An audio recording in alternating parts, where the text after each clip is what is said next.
So apparently today's the first day of fall. That's bull crap. Where'd summer go? It was like here for 5 minutes and that was it. Yeah, that's true. So, unseasonably warm is what they say. I feel like there's a statistics project in there somewhere, but maybe for another time. Maybe we could figure out what the z-score is of the high temperature today over maybe like the last decade. Possibly after I tell you what the hell a z-score is. So, standardized score used for comparing the standard deviations of two or more sets. Right? So it's a way of comparing two, well, actually multiple data sets. So if you have two data sets that are related to similar ideas, but they're obviously two different samples of data, and they may be apples and oranges, it may be not comparable. So, or at least not directly comparable. But if you standardize them, then they become comparable, right? That's why they call them standardized tests, because not everybody's taking the same exact test, but they standardize the scores based on the results. Right? So I'll give you a quick example. What they do in the high school level for AP exams is they determine a scoring scale for all the AP exams based on the performance of the students who take the exam. Now, regardless of how you feel about that sort of thing, I mean, I don't particularly care for it because I feel like it allows for people to still achieve high scores even if they didn't perform very well. I don't like the sound of that. Like if you did well, you should get a high score. If you didn't do well, you shouldn't get a high score. Now, on a student end, maybe you're like, well, what if it was a hard test? That's what their thinking is. So, you have a cohort of students who all take the same test. They all do very poorly on it. So the class average is very low. So what they do is they create a scoring scale based on that fact. All right. So if you've ever been in a class where a test was curved, you would have the student who was the curve buster, the person who is on the high end of it, and everybody else is kind of like in the 80s, like everybody failed the test. Like, don't get me wrong, everybody failed that psychology test, but the score got curved up so that it was in the passing range. But there was a student, or maybe two or three or four, whatever, that kind of stood out from the pack. How that student stood in relation to the pack didn't change when the score was curved. All right. So let's say the class average was a 20% out of 100. And that's not an absurd value to say because, I mean, I was in that class. And I've heard stories about other classes that were like that. Now, it's all anecdotal, but it has happened. You know, so the students who all got in the 20s out of 100, so failed, not only failed, but impressively failed, they got shifted up to in the 80s. All right, so they're B students. Now they're not complaining because they went from like royally failing the course to not only am I going to pass, but I'm gonna really pass. I'm gonna get a decent grade out of this. But the students who got a 25 out of 100, so they stood out from the pack a little bit, they also got curved upward. So now those are the A students. So even though they only got 25 out of 100, they get an A. And you look at it that way and you say, well, the test was hard. Okay.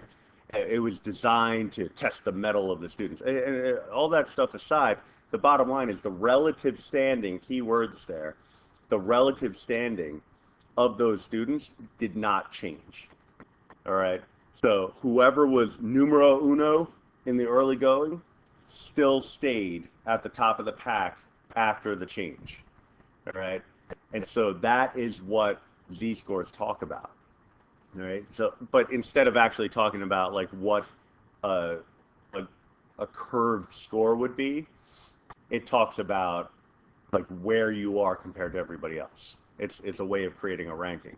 Now, the dangerous thing about that is, and here's where teacher versus student ideologies kind of come into play. Teachers think, well, there's no way the students are all going to band together and say, listen, nobody do well on this test because if everybody bombs it, they got to curve it. We all get 20s on it. Those are going to be A's. Nobody's going to put effort into it. Teachers are thinking, well, there's no way. They don't have the capacity to do that. The students are like, challenge accepted.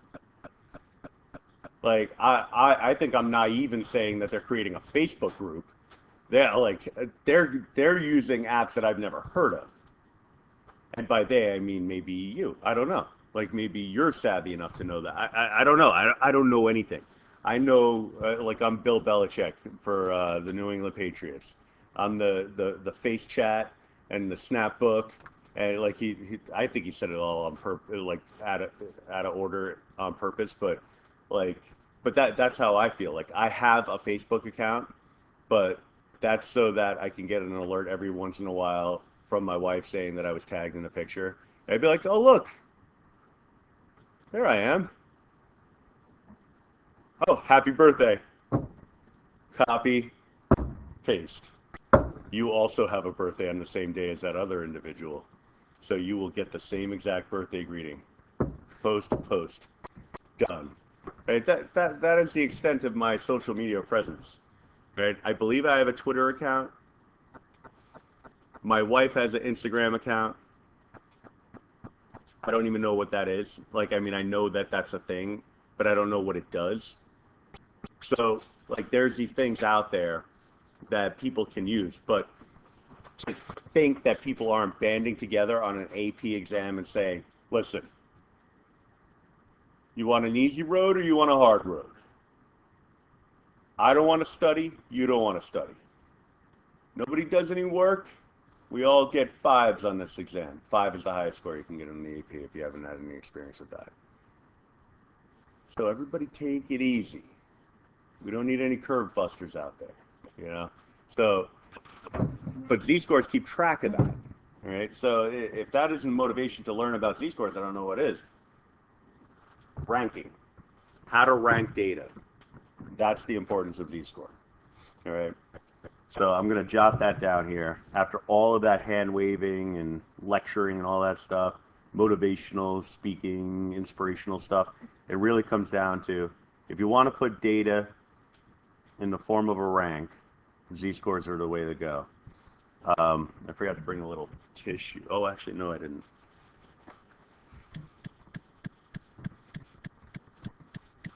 Brought a wad of Dunkin' Donuts napkins today.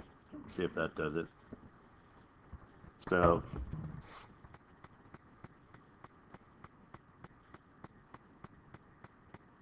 I'll just say, oh, Lord have mercy. Way to rank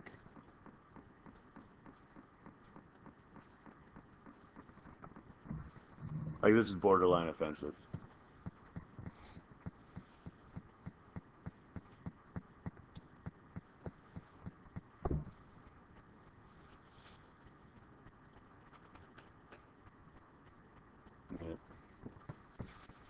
The other interface didn't recognize the touch of a human, so it is what it is. This one does impressively. All right, so a simple example to start, but then maybe we'll try something a little bit more interesting. Michael and Jane are in different math classes. Michael scored a 75 on his math test. Jane scored a 73 on her math test. The mean score in Michael's class was 73, and the standard deviation was a 7.2. In Jane's class, the mean was 71, and the standard deviation was 6.3. Which of these two students scored better relative to their classes? Right, so I'll just label it up here a little bit anyway. We'll go with Michael. A little smoother when I use this.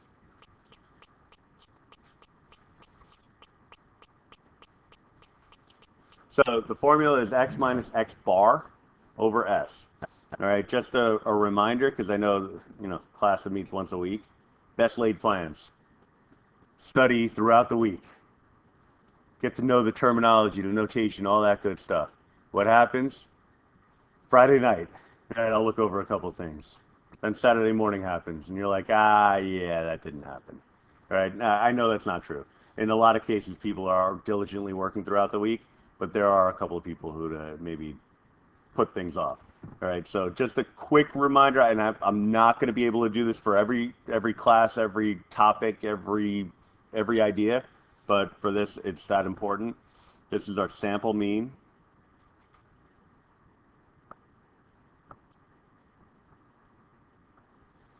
And our sample standard deviation.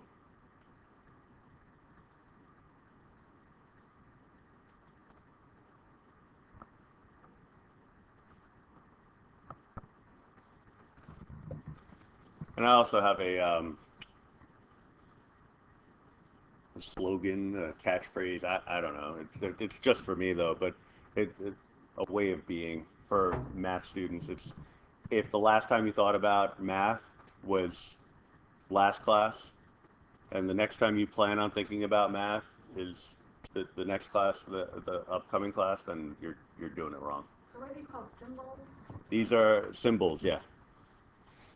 Okay. So, yeah, you do have to spend some time during the week looking over this stuff. Otherwise, blank slate, you're behind the eight ball.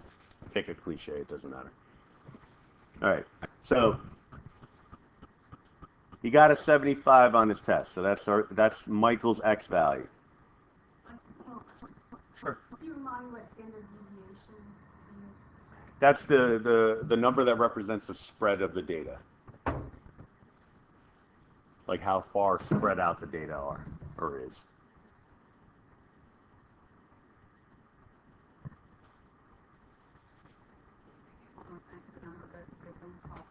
Spread out the data is.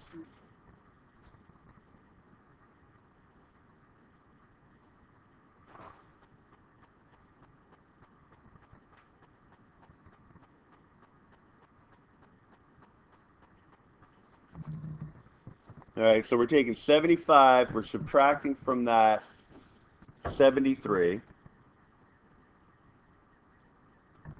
and we're dividing that by 7.2. All right, so what we're doing is we're taking how far Michael is away from his class average and dividing it by the number of standard, the standard deviation value to determine the number of standard deviations he is away from the mean. All right, so this number, the z value, is going to tell us how many standard deviations Michael is away from the mean. The number of standard deviations away from the mean.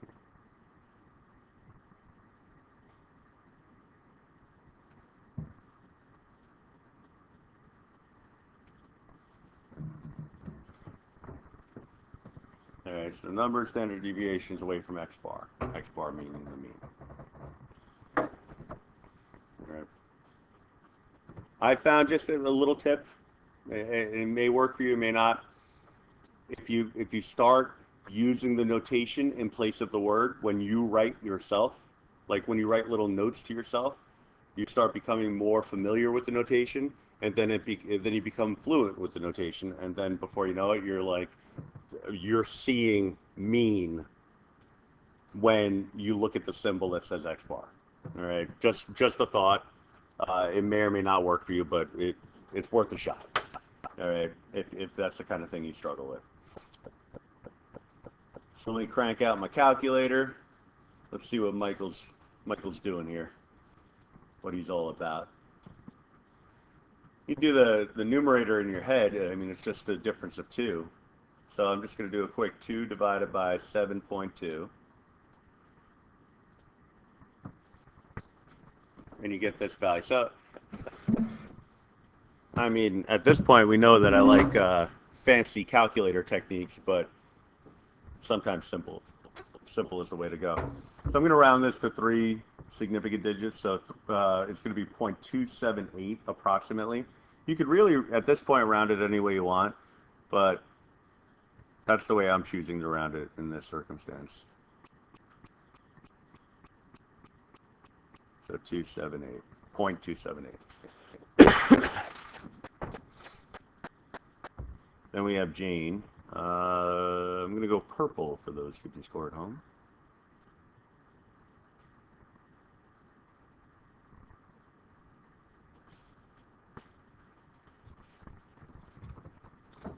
So Jane got a 73 on her math test. So Z is going to be equal to 73. That's her number. Minus 71. Exactamundo over 6.3. So 73 minus. It's 71. Where are we getting the 73 from? From Michael's, right? No. For Michael, you have Michael's numbers. For Jane, you have Jane's number. Yeah, Jane scored a 73 on her math test. I shall highlight it for you. That's all right.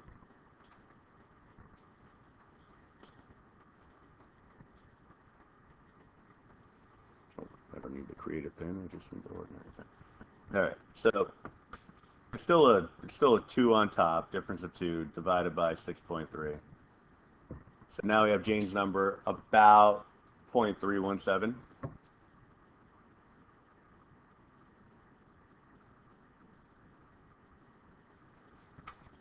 All right. Still, it's the number of standard deviations away from the mean. All right. That's what Z represents. Doesn't matter if it's for Michael or for Jane or Tony or Bill or whatever. It doesn't make a difference. All right. So we can draw a conclusion from this information. So I'm going to draw a little, very little normal distribution, just wherever I have space.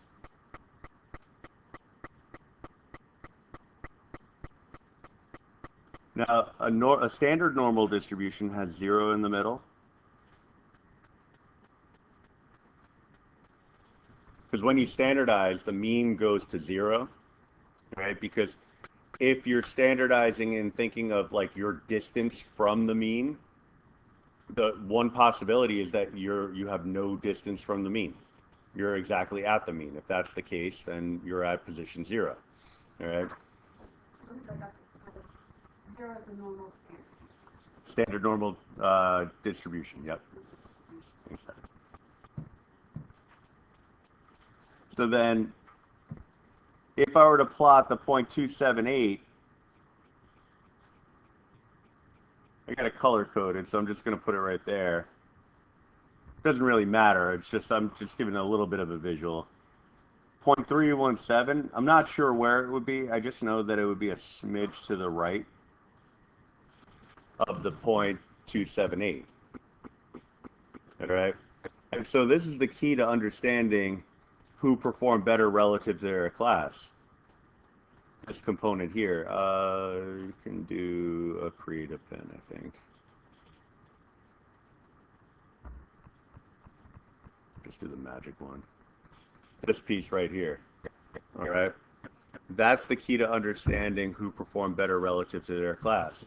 Because depending on the nature of the situation, you might value a higher score more than you value a lower score, right?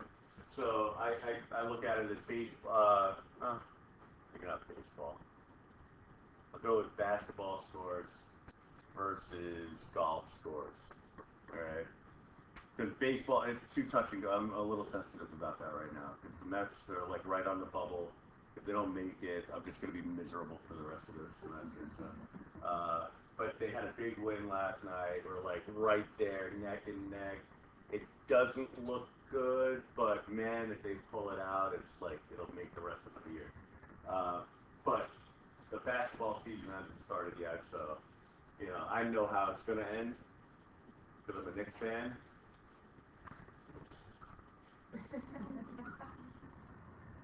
But it hasn't started yet, so they haven't officially lost a game. So, basketball scores. More is better, right? So the further you go to the right, the better you are. But golf scores, the higher your score, that means the more strokes it took for you to get from the tee to the hole. All right? So, yeah, like if you don't know anything about golf, I'll just kind of paint the picture for you. Like you have a distance that you have to traverse.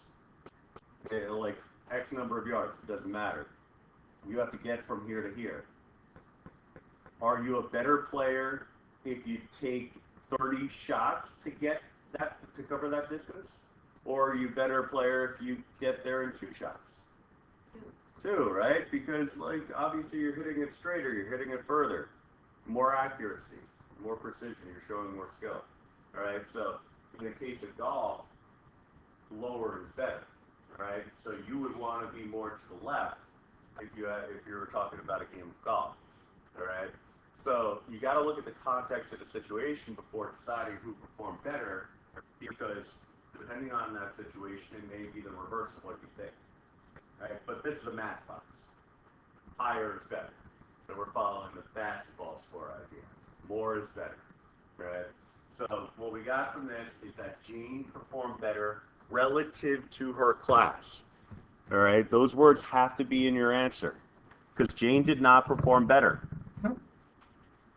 You look at the scores. Michael got a 75. Jane got a 73. Michael got the better score, but Jane did better relative to her class. All right, Jane performed better.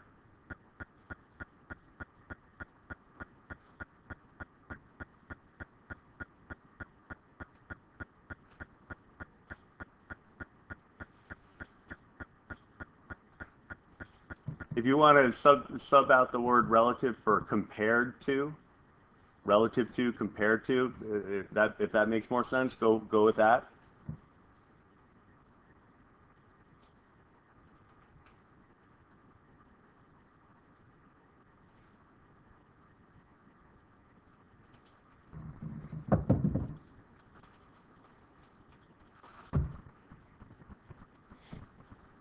I mean, you're in a class right now, so you know all the ingredients that go into taking a class. You got the quality of instruction, you got whether the material is easy or difficult. I mean, I never took a chemistry class in college, but I would always hear students talking about, oh, you're taking organic chemistry? Oh, Lord have mercy. And then other ones be like, you're taking inorganic chemistry. No, well, that's not the same. It's not nearly as same. Yeah, it's like, whoa, you're taking a class. You're just kind of going to school. Like I would imagine they're both hard, but the student that's in the organic chemistry class is looking at the other student saying like, you're not doing nearly as much work as I am, and so when you get your test grade back, and the student who just got their 95 on their inorganic chemistry test, they're blowing out their chest. They're like, yeah, look at me, I got a 95 in A student. There's always that organic chemistry student that's like, oh, we'll try doing that in organic chemistry. Fighting chance, much harder. You with your A in that other class, yeah. So again, I'm out of the loop here. I don't know. Full disclosure, I'd fail in both, because I only learned recently that a mole is not 12. I had no idea. The whole time, high school, chemistry teacher. In her defense, I only picked and choose what I listened to.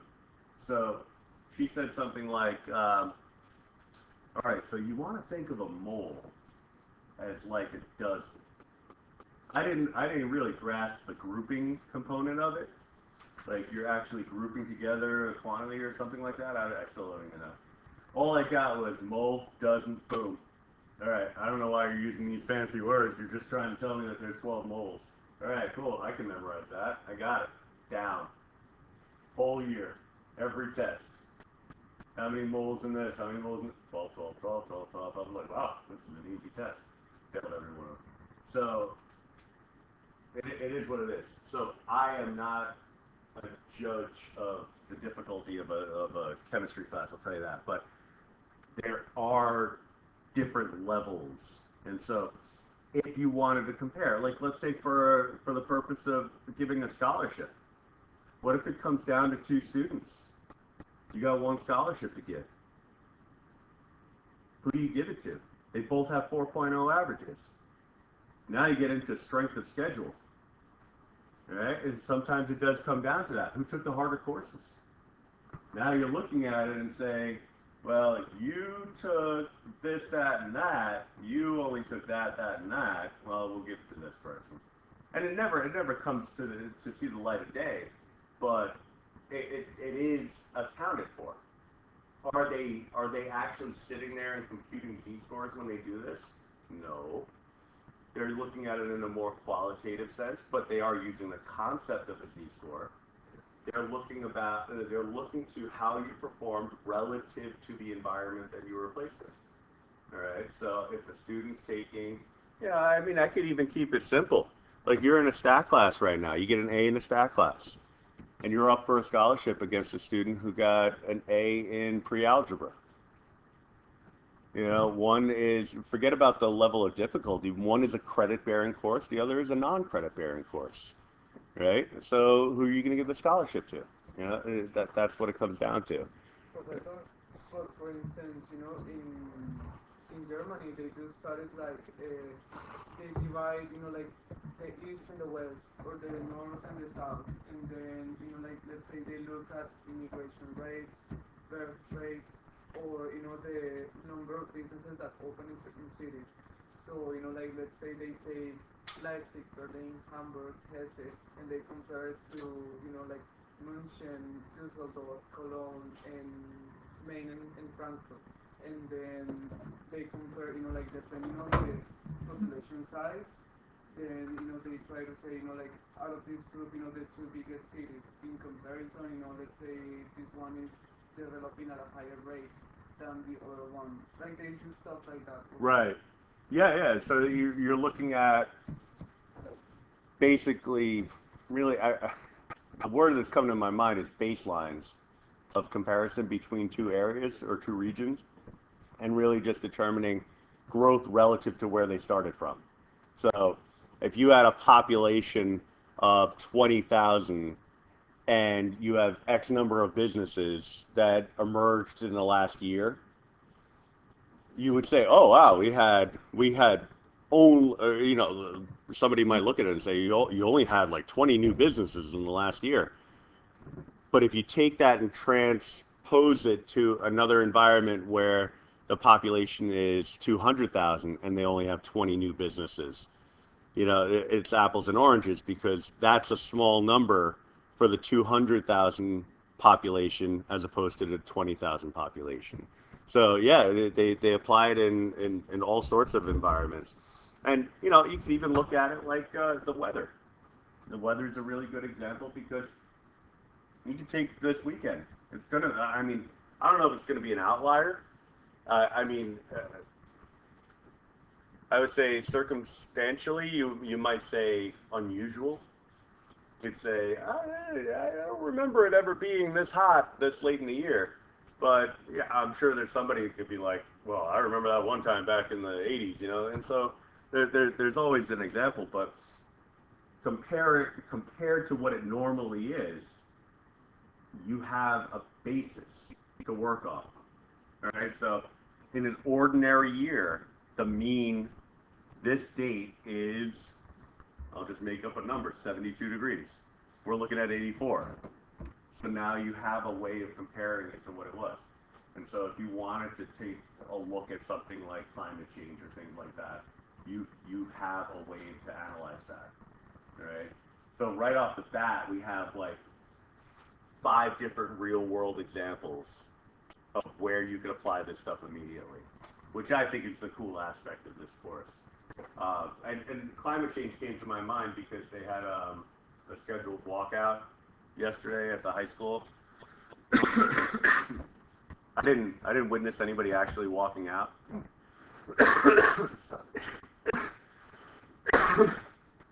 Because what happened was I coughed all day and nobody wanted to go out. Jeez. Crept up on me. Administration got involved. They're like, oh, you want to walk out? We're going to keep it as safe as possible. Make sure you use these exits and go to this little area here and we'll supervise you when you walk out. And they're like, well, you just took all the fun out of walking out, so we're not going to do that anymore. So, yeah, they ruined everything, you know. But it kind of spurred on in my mind that the students are at least aware of the climate change because they got to live here, I guess, after it's all said and done. So anyway, usual, unusual values.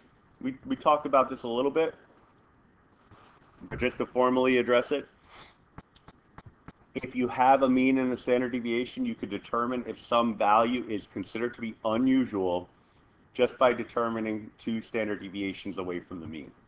All right. So what that means, because I say these things like textbooky.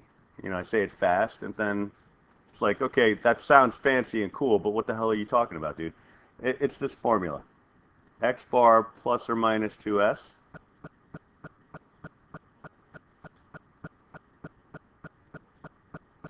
And what that equates to visually. And I think that's the key ingredient.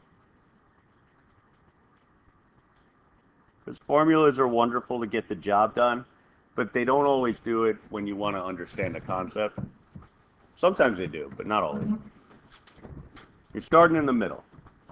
The middle is your mean.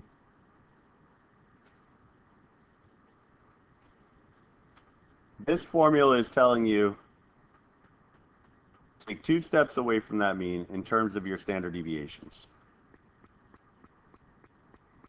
And you'll get x bar on the high side. This is killing me, like literally killing me. It's taking years off the back end.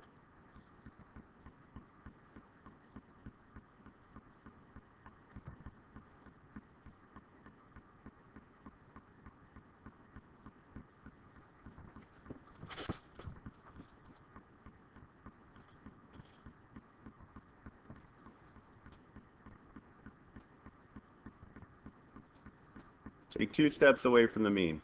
What you're going to do is capture 95% of the data. If this sounds familiar, it's because when we were talking about the normal distribution, we came up with a diagram that, among other things, talked about 2 standard deviations away from the mean and 95%. All right? But what we didn't talk about is what would be left over. You'd have 2.5%, 2.5% on the high side, and 2.5% on the low side.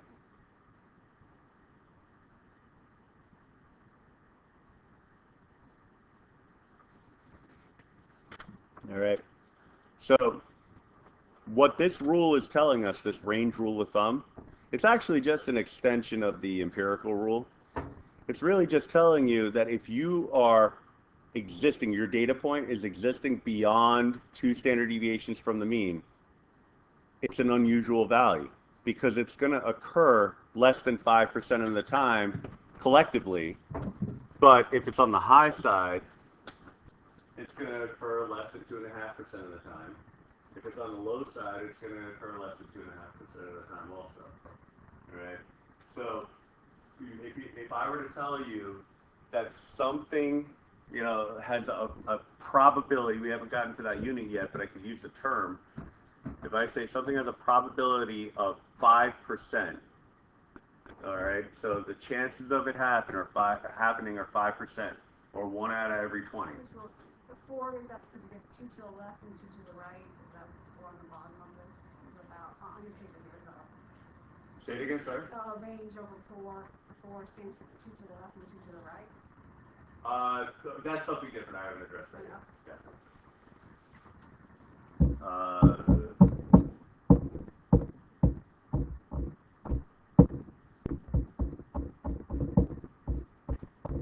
Forgot where I was.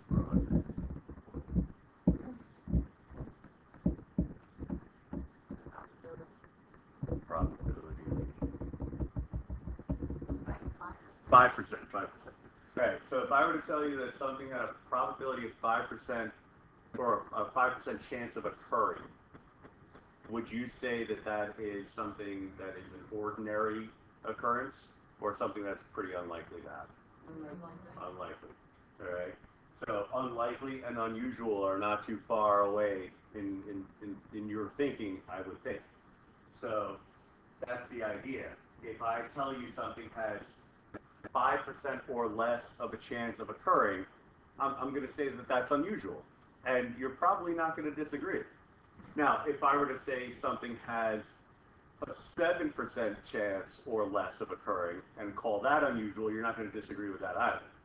6.5%. Like, where did I get the 5% from? It seems very arbitrary. 5% is a nicer number than 7%. Definitely a nicer number than 6.5%. So where did the 5% come from? It came from the fact that, well, we already are using the normal distribution that has these set percentages. 68, 95, and 99.7% for the three standard deviations. That's a few pages earlier. All right? It already has that information. So we're just working off something that's already known. And so looking at this, just two standard deviations away from the mean, somebody a long time ago was like, well, that's probably our best bet. Well, this one's 95%. If we're going to call anything unusual, let's just take this one because we're saying we have a bordered off 95% of the data already based off of this normal distribution rule. So everything else, we'll just call that unusual. Let's make that the rule. All right? And then somebody probably walked in. I'm just making stuff up now. Somebody just walked in and said, well, what about the three standard deviation rule, the 99.7? And then they had a nice, lively conversation, and it probably cursed a little bit. They're like, listen, dude, you're like 99.7? If I tell you that the only way something is unusual if it only occurs like less than 0.3% of the time, things happen unusually all the time.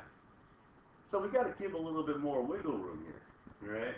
So, okay, well, what about the 68% rule? Well, and now you're pushing. Okay, you're going to tell me that 32% of the time something unusual is going to happen? That seems a little high. Let's just go for the happy medium. And so here we are. All right, they just decided we'll just go with this one. Right? A lot of the things that happen in statistics are completely arbitrary. Somebody decided a long time ago, that's going to be our rule. That's why it's not called the range rule. It's called the range rule of thumb. Which is a weird, archaic statement. The origin of it, anybody know the origin of a rule of thumb? Old school. Back in the day, teachers could, and parents too, were legally allowed to hit their students.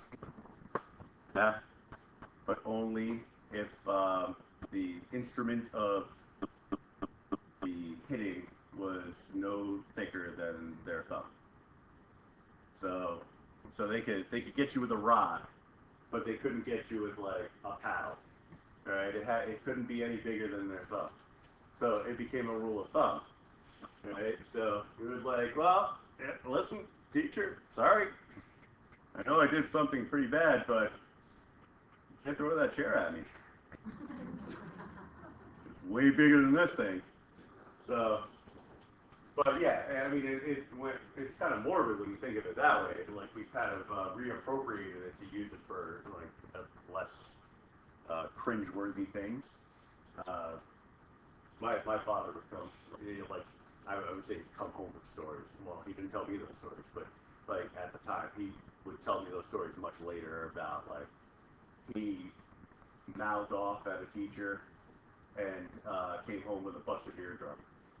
I'm like, oh, that seems like an appropriate punishment. No. So I don't know, but yeah, a rule of thumb, that's the origin of it. But for us, it's really just saying that it's the standard rule that it was generated by somebody after considering different alternatives. Okay, so anytime I reference a rule of thumb, it's not a theorem. It has not been proved. It's just something that has been used. It's a standard rule that people have adopted.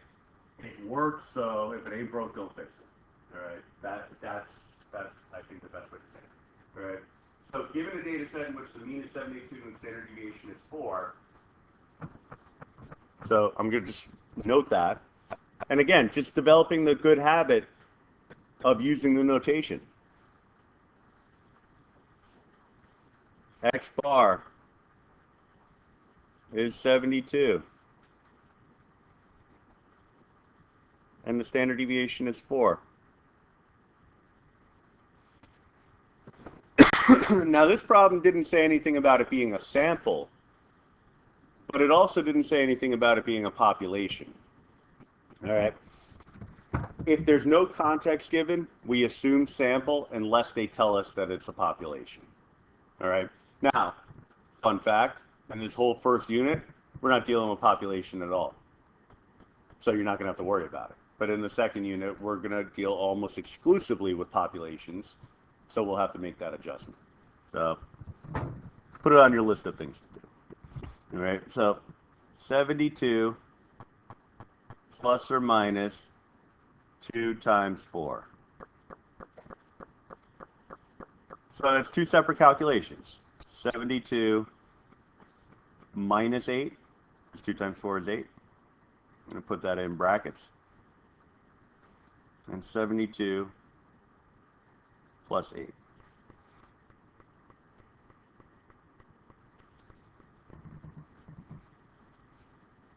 I'm going to do some math magic here, clean it up. 64 and 80. All right. In algebra class, this would be your last step. You'd be happy. I got some numbers. Teacher's going to give me full credit. Here we have to analyze it. We have to decide, what does this mean? They asked us a question, is 59 unusual? Right? What this represents is the usual interval.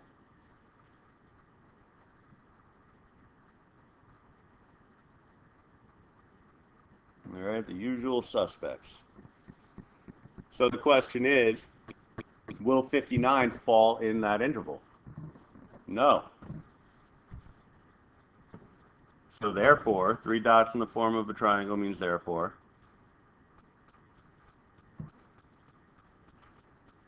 59 is unusual. All right. So we could draw that conclusion just based on that calculation. Now, no context given. I didn't tell you where this data was from.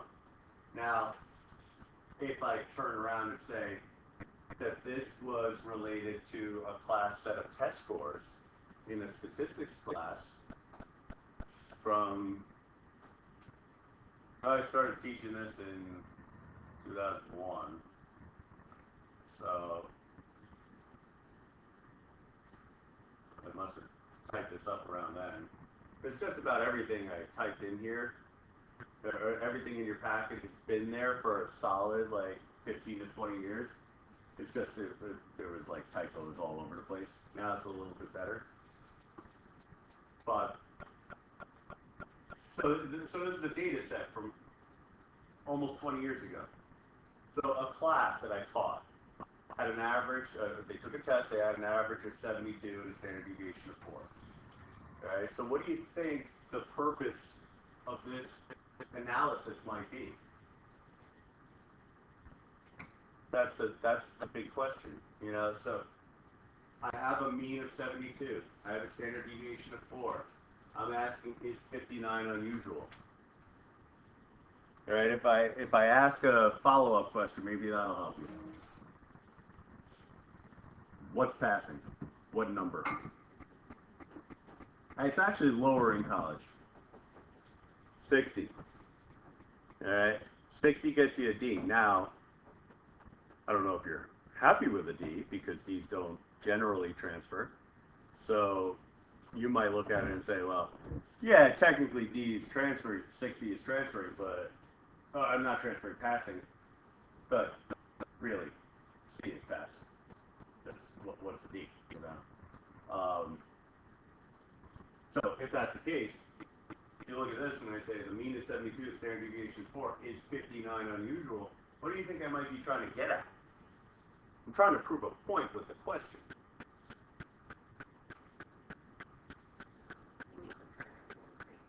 Absolutely. Yeah, that's it.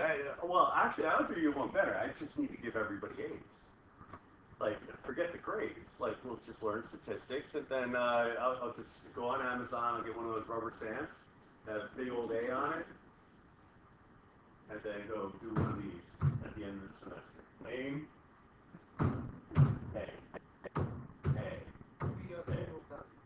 Yes. A, money. I understand. How is that?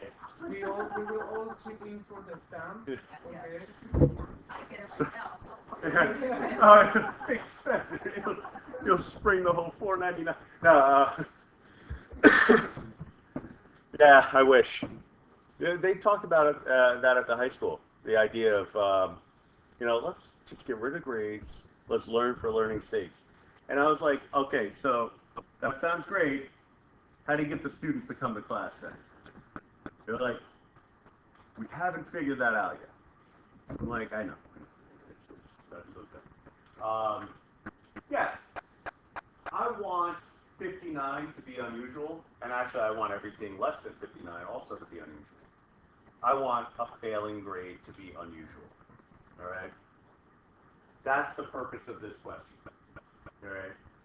So this data set, yeah, I mean, you look at a class average, you say 72, and you hold your nose, and you're like, oh, a low 72 for a class average, that's terrible. Is it? I don't know. It's not terrible if you're the one who got a 99, so that's the thing. I did a study with one of the classes. I mean, I always keep track of this stuff because the students, they always have different reactions. Like some people just accept it. Like after I give a test back, I say, here's the class average. And I could read the room. Like I could see the stink eyes directed at me like, class average was 80. That's disgusting. Like it's like that. And then there's other people where I say class average is an 80, and they'll be like, all right, I'm sure that means something. I don't care. So I read the room, and then depending on the class, I'll give them a task, and I'll just explain the task to you. What I do is I say, all right, this is what I want you to do. Everybody, right now, write down 10 numbers that you think would be consistent with the scores that 10 people should get if they studied, prepared, worked really hard. Scores that they should have gotten on that last test out of 100. All right, working really hard. Fair test, you write down 10 scores. So they write down things like 90, 95. And like the people are being honest, they'll throw in a couple of 70s, maybe a low 80, maybe throw in a 60 in there. But I find the overwhelming majority of them keep it in the high range because they think, if we do what we need to do, regardless of the subject matter, it could be astrophysics, we should be getting an A. Sometimes the course material is just really hard. That's a different story altogether. But the point gets across. And then what I ask them to do is find the average. and come up with a class average of 90. Some come up with like 85. Some come up with 88. All right, so they're still not coming near my 72 or even my 80s. And then I follow that up by saying, all right, now I'm going to throw you a curveball. Johnny cut class. Throw in a 0. Got to give him a 0, school policy. Throw in a 0. What happened to your average? Drop 10 points. Like right off the bat, drop 10 points just for 1 0. All right? Your average is very sensitive to outliers. Right? So all it takes is one extreme value to throw everything out of whack. So all of those students who were trying to be like reasonable and fair with their distribution of grades, they have 80s, they got 90s, they threw in a little, they sprinkled in a couple of 70s and 60s just to keep it interesting. Throw in that 0 because Johnny cut class. Boom, right down to my class average. All right, all those 90s, boom, right down to one of my class averages. And so then they get the idea. They're like, oh, that's how it works. And I'm like, I could give you the trimmed mean. Trimmed mean is when you remove all the outliers. Well, that's one form of the trimmed mean. You take all the outliers out and then recompute the average, and then see what it would be if those outliers weren't there.